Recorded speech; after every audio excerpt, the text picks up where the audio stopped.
मिलवा देना स्वागत है। दोनों को पकड़ लिया। अबे वायु पर चलो कम बोलूंगा तुम लोग ही बोलना।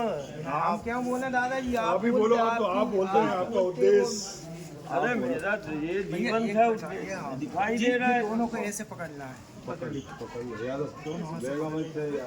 थोड़ा हवा आने ना। नीचे बैठ जाओ, नीचे बैठ समिति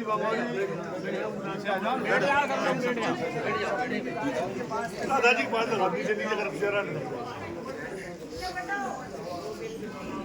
ये बहुत अच्छा आप तो बोल रहे हैं। दादाजी आज गायों की जो दुर्दशा है उसके बारे में क्या कहेंगे आप? देखो, गाय हमारा सनातन धर्म संस्कृति का आधार है। गांव से गांव है और कहीं ना कहीं हम परिक्रमा, जो नर्मदा मैया का परिक्रमा, ये हमारे लिए साधना है। और ये साधना कहीं ना कहीं उस सनातन संस्कृति और माटी से जोड़ने का प्रयास गांव और घर से हम कर रहे हैं कि गांव घर उस माटी से जुड़े, संस्कृति से जुड़े। दुनिया का सबसे असाधारण पथ ये नर्मदा का पथ है, जहाँ चलना साधना कहलाती है। रहा सवाल गौ का, तो हम आने वाले वर्षों में गांव, नगर, घर परिवार को यही संदेश दे रहे हैं कि जिस गांव में गौधन जितना ज़्यादा होगा, वो गांव संक्रमण और आपदाओं से उतना मुक्त होगा। मैं तो गांव और घर परिवार से बोलता आया हूँ कि बताओ कौन सा धन रखने से संक्रमण और आपदाएं और कई प्रकार के रोग और व्याधियाँ गांव घर में प्रवेश नहीं करते, तो वो है गौधन। गौधन हमें संक्रमण, आपदाओं से, तरह तरह की व्याधियाँ और रोग दोषों से बचाता है। वही दूसरी तरफ गौधन जिस द्वार पर रहता है वो परमात्मा ईश्वर उस द्वार पर प्रकट हो जाता है। गौधन हमारी प्रसन्नता, संपन्नता का आधार है। और आज कहीं ना कहीं वो धर्म, कला, संस्कृति, सनातन की जीवंतता वो गौ से है, वो गंगा से है, वो नर्मदा से है। आज सारी दुनिया भयभीत है। आज सारी दुनिया संक्रमण, आपदाओं का शिकार हो रही है और सारी दुनिया की नज़र भारत के ऊपर है। ये गांव नगर को देख रही कि भारत में ऐसी कौन सी शक्तियां हैं इस देवधरा भारत में जो इन्हें भयमुक्त जीवन प्रदान करती है। इस देवधरा भारत में वो कौन सी शक्तियां हैं जो भीषण संक्रमण और आपदा के दौर में इनकी सुरक्षा करती हैं, सुरक्षा प्रदान करती है। और हमें शक्तियाँ प्रत्यक्ष मिली है। देखो हमारे पास गंगा है, देखो हमारे पास नर्मदा है, देखो हमारे पास यमुना है, गोदावरी है, कावेरी है। दुनिया कहती है ये नदियों का देश है और हम कहते हैं ये शक्तियों का देश है, जहाँ गंगा के रूप में हमें तो गंगा के रूप में भी शक्ति मिली और गौ के रूप में भी शक्ति मिली। ये हमारा सनातन है, ये हमारी संस्कृति है कि हमें तो नदी के रूप में भगवती मिली है, हमें गौ के रूप में मिली है। और आज देखो सारी दुनिया देख रही कि एक नदी के द्वार पर करोड़ों लोग, आज हमारा कुंभ भरा, सारी दुनिया की नज़र है और दुनिया देख रही है एक नदी के द्वार पर भारत के करोड़ों लोग, और सिर्फ भारत का नहीं, दुनिया का। वो नदी का द्वार नहीं, वो शक्ति का द्वार है, जहाँ से सबसे बेहतर और सबसे सुरक्षित जीवन को जीने के सूत्र मिलते हैं। ये वो नर्मदा के द्वार है, ये वो गंगा के द्वार है। तो हमें तो शक्तियाँ मिली है, यही शक्तियाँ हैं जो हम नदी के रूप में देख रहे हैं, गौ के रूप में देख रहे हैं। ये संक्रमण, आपदाओं से मुक्त करती, यही सुरक्षा प्रदान करती है। और यही वो शक्तियाँ है जो हमारे हाथों से सिर्फ घर का ही संचालन नहीं कराती, ये वो शक्तियाँ हैं जो समय आने पर हमारे हाथों से विश्व का संचालन करा देती है और हमें समूची दुनिया में विश्व वंदनीय बना देती है। ये वही शक्तियाँ हैं। बोले कौन सी?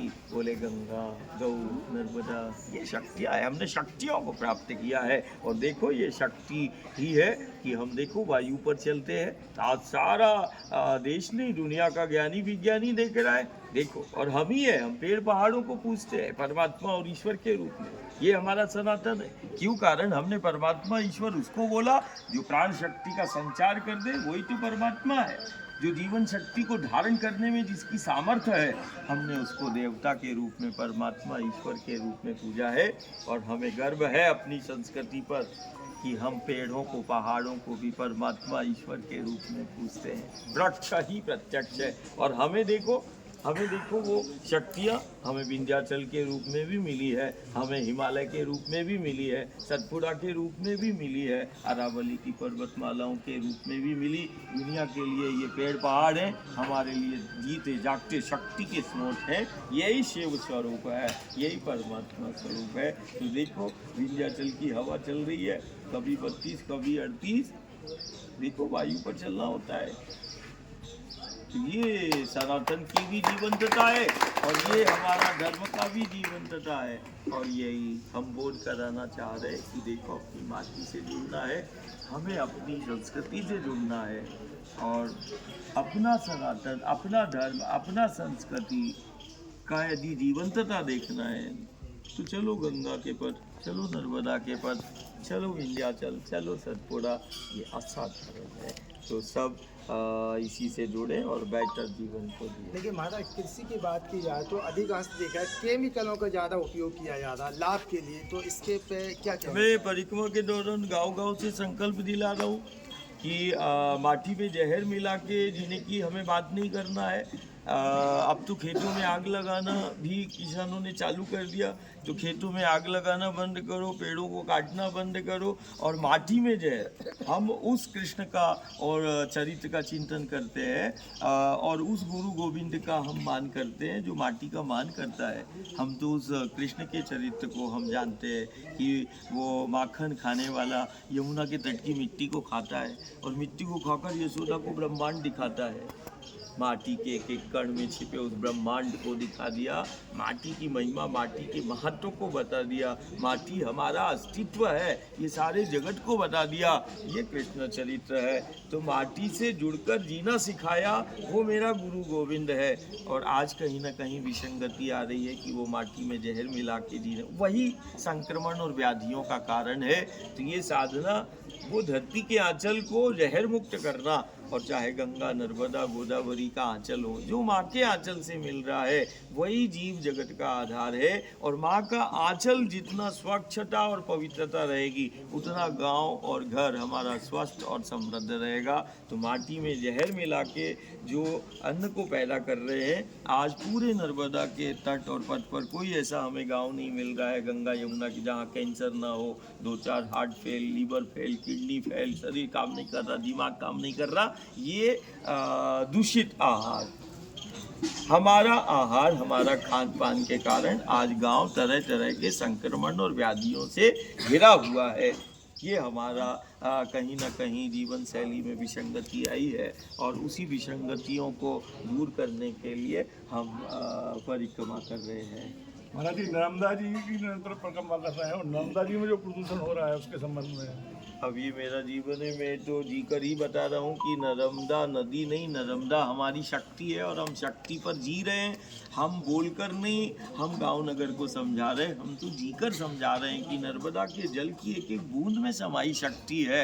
मैं तो बोलता हूँ कि नर्मदा के पथ पर जो वायु का प्रवाह है वो देखो, ये शरीर का क्षय नहीं होने दे रहा है। तो हम तो गांव को बोलकर नहीं, हम तो गांव गांव को, घर घर को हम जीकर बता रहे हैं कि जो भी हमें मिला है, चाहे नर्मदा का जल हो, दुनिया का असाधारण है, और चाहे नर्मदा का वो पथ है वो भी बहुत असाधारण है। और ये हमारी धरोहर नहीं, ये तो विश्व धरोहर है। नर्मदा का तट और पथ जो है, नर्मदा विश्व धरोहर है। नर्मदा कोई साधारण शक्ति नहीं। आने वाले समय में ये निश्चित रूप से हम वैश्विक स्तर पर इसके महत्व को स्थापित भी करेंगे और गांव नगर से जोड़ेंगे। नर्मदा मैया की जय। रामेश्वर